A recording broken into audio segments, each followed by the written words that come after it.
아동들도 있거든요. 그래서 복합 아동 학대로 이렇게 넘어가는 경우도 있습니다. 이런 경우에 아주 그 신체 학대, 그리고 언어로 이제 정서적인 학대 언어로 하고요. 그리고 이제 그리고 애가 뭘 먹었는지, 뭘 입고 다니는지, 네. 아빠가 키우는 아이들이 특히나 그래요.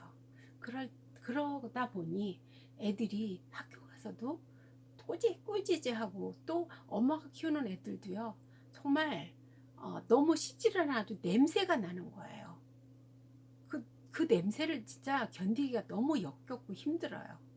엄마는 일하느라고 애가 제대로 저녁에 잘 때 씻질 않고 그냥 잠들고, 이러다 보니까 여름에 냄새가 펄펄 나고 이렇게 되죠. 그리고 때때로 이제 또 어떨 때는 이제 아빠한테 학대를 당하기도 하고, 네, 엄마한테 이제 학대를 당하기도 하고, 네, 그런 경우가 있죠. 그리고 이제 또 아빠가 키우는 가정에서 이제 딸 같은 경우, 아빠가 의도적으로 어떤 성범죄를 하기 위해서라기보다는 아내가 없기 때문에 그 딸이 작은 이제 아내 역할을 하는 그런 경우가 많거든요. 그러다 보니까 이제 잘 때도 끌어안고 자고, 이러다 보면 이제 접촉이 되고, 이렇게 돼서 그 아이가 그 어릴 때는 잘 모르고 아빠가 나를 사랑해서 그런가 보다 이렇게 생각하지만, 이제 아이가 점점 자라면서 그 행동이 무엇을 의미했는지에 대해서 애가 고민하기 시작하고, 네, 성적 학대를 받은 아이들은 그래서 꼭 심리 치료가 필요해요. 아까 왕따 당한 아이들도 심리 치료가 필요하고요. 또 학대받은 아이들도 심리 치료가 필요하지요. 예. 그래서 사회복지관에 이제 놀이치료실이 생기고요. 네, 그래서 이제 아이들을 이렇게 이제 놀이를 하면서 치료를 할 때 아이들이 이제 그런 여러 가지 그런 외상을 경험한 것을 이제 놀이로 표현을 하고, 이러면서 아이들이 이제 천천히 치료가, 마음에 이제 아물어가는, 상처가 아물어가는 이런 과정을 이제 거칩니다. 피해 아동이 이제 보면은 보통 이제 13살에서 15살 때, 그 다음에 10살에서 12살, 이때가 이제 가장 많이 학대를 당하는 걸로 보건복지부에서 이제 이걸 조사를 한 게 이제 데이터로 나온 거예요. 신체 학대, 아빠가 아이를 때리고 이러는 거, 자녀에게 신체적, 성적인 학대를 할 때 이제 또 아빠가 부양 의무를 이행하지 않아서 부모의 친권을 갖다 포괄적으로 정지시킬 필요가 있을 때, 네, 부모의 친권을 갖다 일시적으로 정지를 하기도 하지요. 네, 다 놀리고 있어요. 이 이미지가 45쪽을 보면. 그래서 아이는 혼자서 지금 암흑에 갇힌 것처럼, 마치 심리적인 감옥에 갇힌 것처럼 슬퍼하고 두려워하고 있죠. 네, 요 자료를 여러분들이 보세요. 학교폭력 가해 이후에 경찰 조사 및 처분 받았다 1.5%, 아무 일도 일어나지 않았다 41%, 피해 학생에게 사과했다 30%, 그리고 담임 선생님이 아셔서 꾸지람 들었다, 네, 13%, 피해 학생 부모님이 연락해서 꾸지람 들었다 5.3%, 학교에서 처벌받았다 4.1%, 기타가 4.8%로 나와 있습니다. 여기서 주목할 게 아무 일도 일어나지 않았다, 변화가 없었다는 거죠. 네.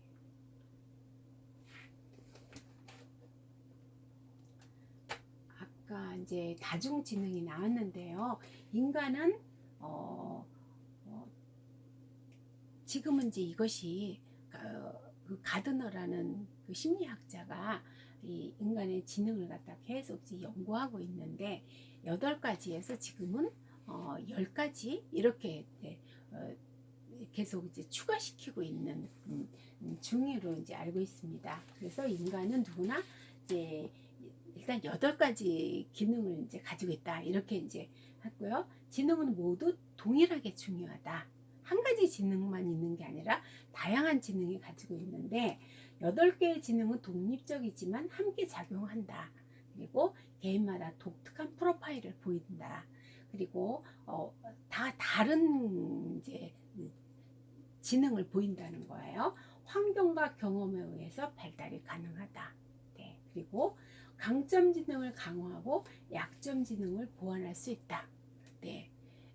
그 다중지능 검사를 하면 우리 아이가 내가 어떤 지능이 발달했고 어떤 지능이 약점 지능인지를 알 수가 있죠. 그래서 그게 데이터로 나오기 때문에 강점 지능은 좀 더 돋보이도록 하고 약점 지능은 보완해 줄 수가 있는 거죠.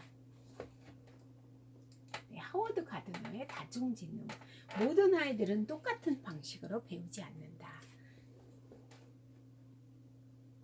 그래서 한번 보겠습니다. PPT 51쪽을 보겠습니다.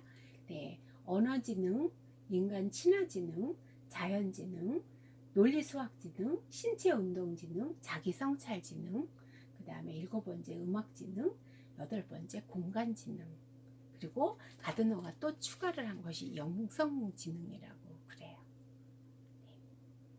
네. 계속 지금 추가하고 있는데 아직 이렇게 요거 도표로 나오지는 않고요. 이게 이제 나온 거는 8가지. 예. 여러분들은 어떤 지능이 발달하신 분이실까요? 네. 어떤 지능이 이제 뛰어나게 발달했다 할지라도 인간 친화 지능과 두 번째 인간 친화 지능과 그 다음에 6번째 자기 성찰 지능이 함께 돕지 않으면 성공하지 못한다. 예, 왜냐하면 인간관계가 내가 가진 전문적인 지식 이런 게 굉장히 중요하고 돋보이지만 인간관계 나쁘고 그 다음에 자기 성찰 자신의 심리와 정서를 파악하고 그리고 내가 왜 누구한테인가 이런 뭔가 내가 왜 오늘 이런 일을 내가 당했을까 이런 거에 대한 내가 왜 누구한테 욕을 먹었을까 네, 이런 거 자기를 갖다가 객관적으로 보면서 나를 갖다가 성찰하는 이런 이제 지능이 발달하지 함께 발달해서 정말 뛰어난 강점 지능을 보완해주지 않으면 성공하기가 어렵다고 합니다. 네, 그래서 굉장히 뛰어난 전문적인 지식을 가지고 있는 사람이 실패하는 이유가 바로 인간 친화 지능이 약하고 그리고 자기 성찰 지능이 약해서 그래서 누군가가 나에게 충고를 해준다든지 아니면 조언을 할 때 그걸 받아들이고 그리고 고맙다고 하면서 이거를 내가 바꿔나갈 걸 이렇게 계속 이제 이렇게 자기를 이렇게 바꾸어 나가고 이러면은 훨씬 더 사람들이 좋아하겠죠. 근데 네, 인간 친화 지능이 발달하지 않은 사람들은요, 어떤 이제 조언이라든지 충고를 했을 때 거부를 한다든지 아니면 네, 반항을 한다든지 아니면 회피를 한다든지 네, 이런 식으로 이제 반응을 하기 때문에 그래서 굉장히 뛰어난 전문성을 가지고 있음에도 실패하는 사람들의 요인을 살펴보니까 그렇다고 합니다. 여러분들은 어떤 지능이 이거 이제 대면 수업을 한다면 각자 자기 거를 발표하는 시간을 하면 좋을 텐데 제가 네, 또 가겠습니다. 네, 여기 이렇게 이제 표를 이제 여러분들이 보시면서 인간 친화 지능은 대인관계를 잘 이끌어가는 사람들의 능력이에요. 링컨이나 처칠, 간디 예, 이런 인물들이 있고요. 자기 성찰 지능이 발달한 사람들은 자신의 심리와 정서를 파악하고 표출하는 능력이 뛰어난 사람으로 프로이드, 성철스님, 이상이 누구냐면 네, 국어의 시간에 나오는 작가죠. 그리고 자연지능, 네, 환경을 인식하고 분석하는 능력. 네, 저는 자연지능이 발달한 사람으로 들어가요. 네, 그래서 허준이라든지 파브르, 윤무부 이런 인물들이 있죠. 곤충학자 파브르가 이제 어, 어, 논문을 써서 학위를 받은 게 그 뱀장어를 연구를 했다고 해요. 네, 어린 나이에 뱀장어의 생식기를 연구를 해가지고 학위를 받았다고 합니다. 공간지능, 도형, 그림, 지도, 입체 등을 구성하고 창조하는 능력. 피카소, 가우디, 웰트 디즈니. 네, 미술에 관련됐죠. 건축. 음악지능이 발달한 사람은 음과 박자를 쉽게 느끼고 창조하는 능력. 그래서 모차르트, 정명훈, 조수미, 서태지. 네, 수많은 사람들이 있죠. 그 외에도 신체 운동 지능은 춤, 운동, 연기 등을 쉽게 익히고 창조하는 능력. 그래서 나폴레옹, 네, 찰리 채플린, 타이거 우즈, 박지성, 네, 네, 많은 사람들이 있죠. 네, 저는 신체 운동 지능이 가장 열등 지능에 속해요. 논리 수학 지능, 숫자나 규칙, 명제 등을 잘 익히고 만들어내는 능력. 아인슈타인, 스티븐 호킹, 빌 게이츠, 안철수. 네.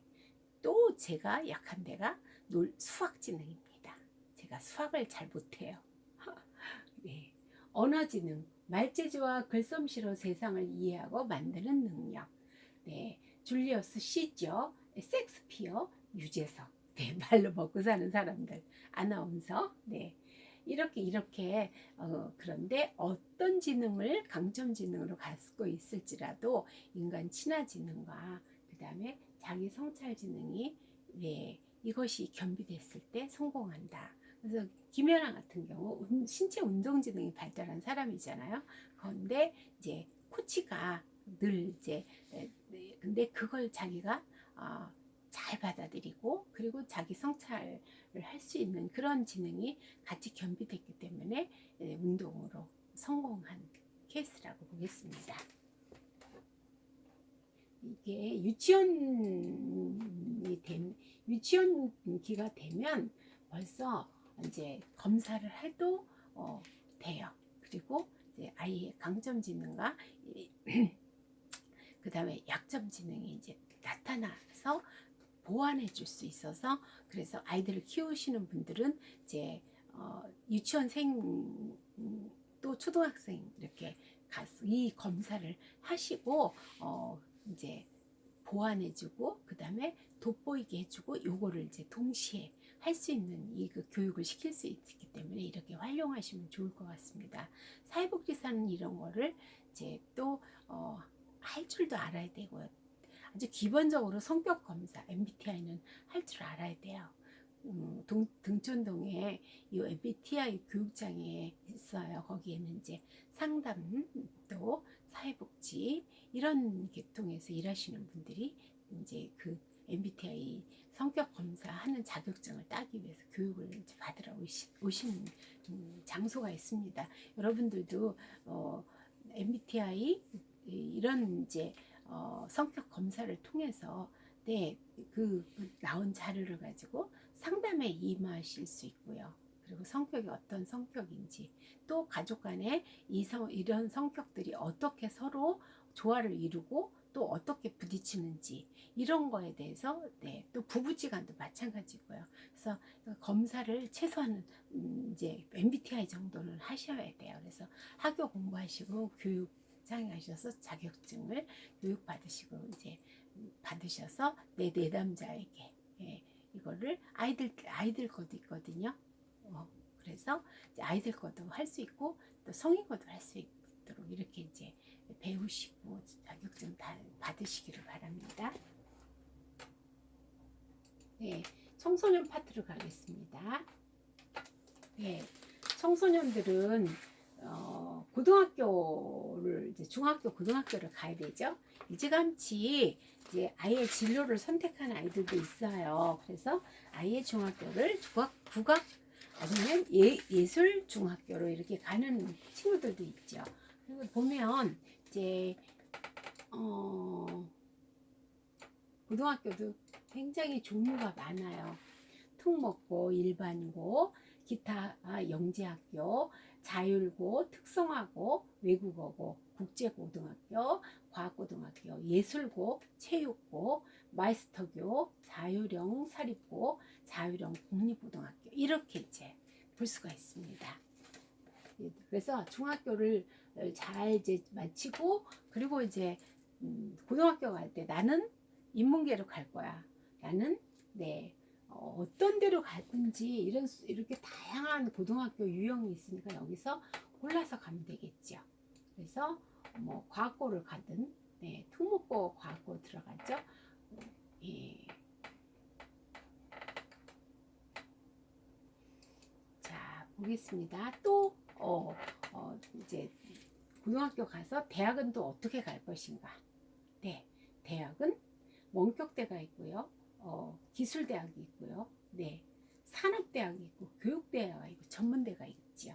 네, 이런 각종 학교가 있습니다. 그래서 내가 어떻게 내 진로를 내 적성을 찾아서 갈지 이제 그걸 또 생각할 때가 있죠. 발달 특성은 아동에서 성인으로 전환하는 시기예요. 그리고 이 청소년기에는 정말 중요한 게 자아 정체성을 형성하는 시기죠. 그래서 12살에서 18살 요게 청소년기고 그 이후에는 청년기로 들어가죠. 24살. 급속한 신체적 변화와 인지적 발달과 운동 능력 발달. 운동 능력 발달이 이제 급속하게 발달하죠. 청소년 후기에는 이제 18세에서 24세로 이렇게 이제 자아정체관을 확립해서 성인 생활 준비 과제에 집중을 해야 되겠지. 이때는 뭐예요? 20살 넘으면 이때는 이제 대학생이 돼서 내 전공을 열심히 공부하고, 그리고 군대 갔다 오고 또 다시 복학하고 그래서 마저 마치고 그다음에 회사에 입사를 하게 되고 이러면서 성인 생활 준비 과제에 집중하는 시기입니다. 신체적, 지적, 심리적 변화가 격동적으로 청소년기는 그래서 청소년을 질풍노도의 시기라고 합니다. 아동기의 끝이죠. 그렇다고 성인도 아니에요. 그렇게 이제 하나의 전환기, 과도기라고 볼 수 있습니다. 급속한 신체 성장과 인격 형성에 따른 심리적 변화를 이제 그래서 질풍노도의 시기, 아웃사이더의 시기 뭐 이렇게 이제 애도 아니야 어른도 아니야 중간에 있어서 그렇게 말을 하죠. 신체 발달이 이때 아주 급성장하죠. 아동기 때 이제 완만히 발달하다가 급등해서 성인의 98%까지 신장과 체중이 증가한다고 그래요. 그리고 여자의 경우 아동기에서 청소년 전기의 남자보다 2년 빠르게 성장한다고 합니다. 그런데 13살, 14살 무렵에는 남자의 성장 속도가 1년에 이제 빨라져서 여자를 추월하고 빨라져서 1년에 뭐 10cm, 10cm 쑥쑥 자라고 이러죠. 성적으로 성숙해서 여자는 에스트로겐 호르몬이 많이 나와서 생리가 시작되고 아이를 낳아서 키울 수 있는 몸으로 변화가 되죠. 그리고 남자는 테스토스테론이라는 이런 이제 호르몬이 급격하게 이제 나오면서 성적 발달이 이제 이루어지고 그리고 이제 또 남자로서 아빠가 될 수 있는 그 능력을 키우는 게 신체 안에서 다 일어나죠. 그리고 여자는 아이를 낳아서 키울 수 있는 요 신체 능력이 이제 발달하는 시기가 됐죠. 심리적 발달을 보겠습니다. 대체로 감정 기복이 심하죠. 왜냐하면 호르몬 급성장하다 보니까 호르몬에 이게 이제 고르지가 않다 보니까 그래서 긍정적이거나 부정적인 감정의 교차가 심하고요. 자부심과 수치심의 교차가 빈번하게 일어나는. 금방 헤헤 웃었다가 금방 또 짜증을 내고 막 이래요. 그래서 이때는요 아주 부모들이 오히려 애를 갖다 눈치를 늘 보고 살펴야 돼요. 이 아이 기분이 어떤지 무슨 말을 하고 싶은데 해도 되나 막 이러면서 아이를 살피고 문 꽝 닫고 들어가고 그런다고 쫓아가서 막 싸우고 그러지 않고 그래 내가 엄마니까 내가 참자 이러면서 이제 많이 엄마들도 많이 참죠. 그리고 또 그걸 안 참으면 이제 아이하고 싸움이 되니까 관계가 망가지잖아요. 공부하라고 하고 싶은데 또 눈치를 보면서 엄마들이 이때 많이 참아요, 정말로. 공부해야 되는데 텔레비만 보고 있는 경우가, 그럴 때 속이 답답해지죠. 고3 엄마들 금방 좋았다, 금방 속상했다 그런다고 합니다. 네, 수능이 내일 모레인데 이제 닥쳐오는데 애가 텔레비를 1시간만 봤으면 좋겠는데 2시간째 보고 있어요. 그러면 엄마는 속이 타서 얘야 이제 들어가서 공부를 좀 하지, 이 말이 하고 싶지만, 네, 아이가 반발하고 짜증낼까봐 눈치만 보고 말을 못하고 꼭 참고 있는, 네, 이런, 네, 일관적이기보다는 불안정하고 긍정적인 감정보다는 부정적인 감정 표출을 더 많이 합니다. 짜증나 소리 여자애들은 엄청나게 해요. 그래가지고 엄마는 이제 직장 다니시니까 할머니가 이제 쭉 돌봐오셨는데, 이때는 내가 이 애를 감당할 수가 없다, 이렇게 나오시는 경우가 많습니다. 불안, 우울, 고독 등이 강하고, 네, 그리고 변화가 심한 감정으로 해서 가족관계와 또래관계에 영향을 주죠. 그래서 부정적인 영향을 미칠 수가 많아요. 그래서 이때 아주 엄마 아빠와 아이와의 전쟁이 끊이지 않는 가족들도 많습니다. 자신이 느끼는 불안한 감정을 안전하게 외부로 표출하지 못하여서 문제행동이나 비행행동으로 연결될 수도 있습니다. 예, 이것은 자신 느끼는 불안한 감정을 안전하게 외부로 표출돼. 네, 엄마한테 아빠한테 대화를 잘해서 이런 문제를 다 내가 아빠 이래서 불안해요. 시험이 이제 2주 남았는데 지금 내가 공부가 하기가 싫어서 나도 공부는 하고 싶어요. 그런데 어쩐지 공부가 잘 안 되고요. 힘들어요, 엄마 아빠.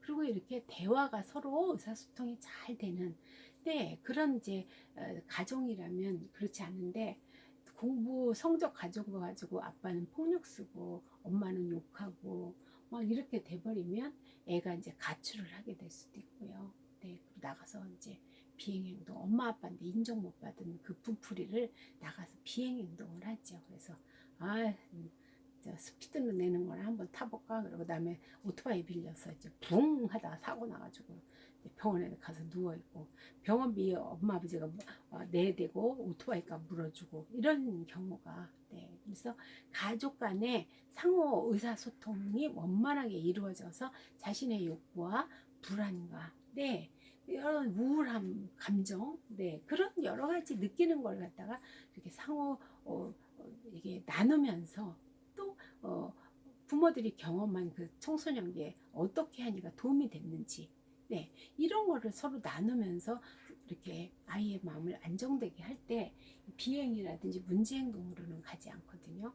보통 그래서 청소년기에 이제 이렇게 문제가 일어날 때요, 부모님들은 우리 애가 착했어요. 그런데 친구를 잘못 사귀어서 이렇게 됐어요. 네, 그 말도 아주 틀린 말은 아니지만, 네, 아동기 때 그 근면성과 열등감, 여기에서 근면성을 잘 발달시키면서 자존감이 높아지고 자기인식이 높은 아동으로 자랐다면 청소년기에도 그렇게 심하게 일탈을 하거나, 네, 그러지는 않거든요.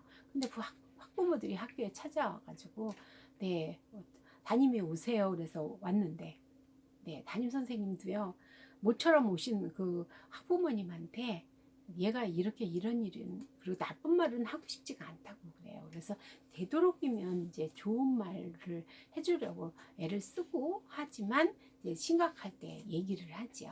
네, 그래서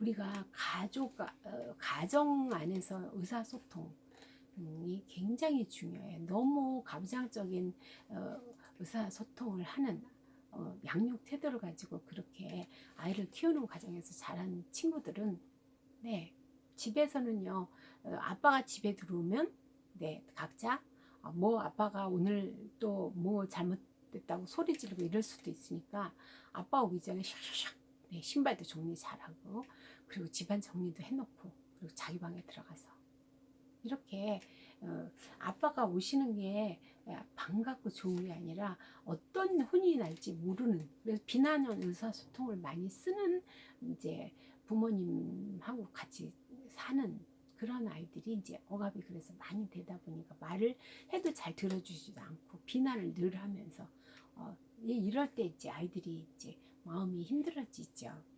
네.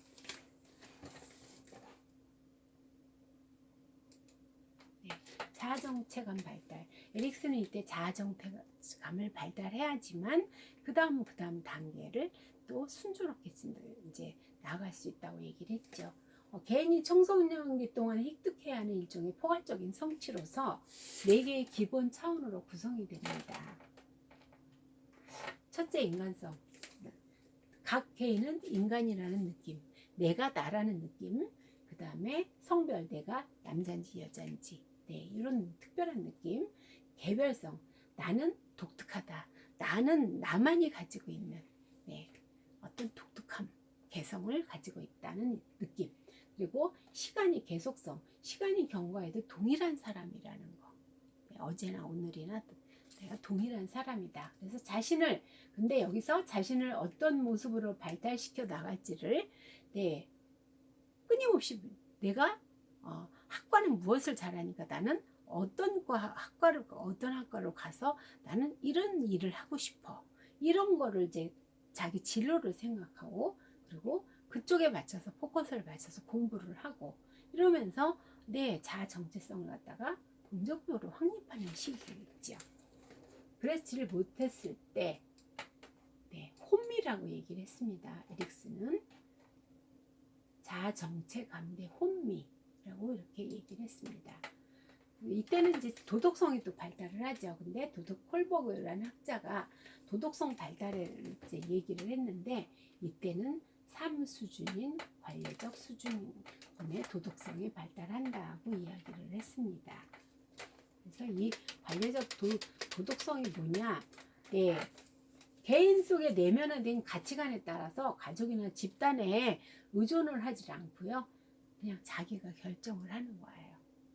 조언을 받는다든지 또 친구들한테 뭐 조언을 받는다든지 이런 게 아니라 그냥 자기가 옳고 그름에 대해서 자기 나름의 기준을 가지고 결정한다는 거죠. 그래서 옳은 행위란 개인의 권리와 사회의 동의에 기초하에서 이제 정의를 합니다. 이것도 한번 볼게요.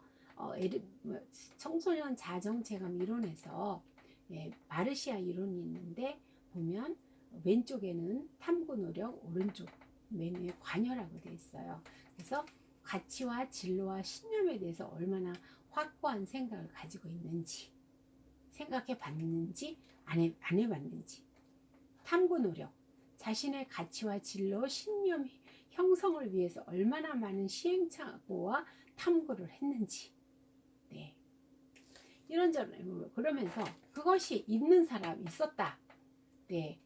관여와 탐구 노력이 다 있었다. 그럼 정체감 성취한 거죠. 그 다음에 관여가 그런 자기가 어떻게 살고 싶은지, 그런 가치라든지 내가 무엇을 하겠다는 어떤 직업에 대한 그림을 가지고, 그 다음에 신념, 나의 신념은 편안하게 행복하게 잘 살자. 이런 게 이제 이런 생각을 전혀 해본 적이 없다면 탐구 정체감 유예로 들어갑니다. 그리고 이제 이것도 저것도 다 한 적이 없어요. 생각을 한 적이 없어요. 탐구 노력도 안 해봤어요. 그리고 관여도 안 해봤어요. 이럴 때 정체감 혼미 제일 나쁘죠.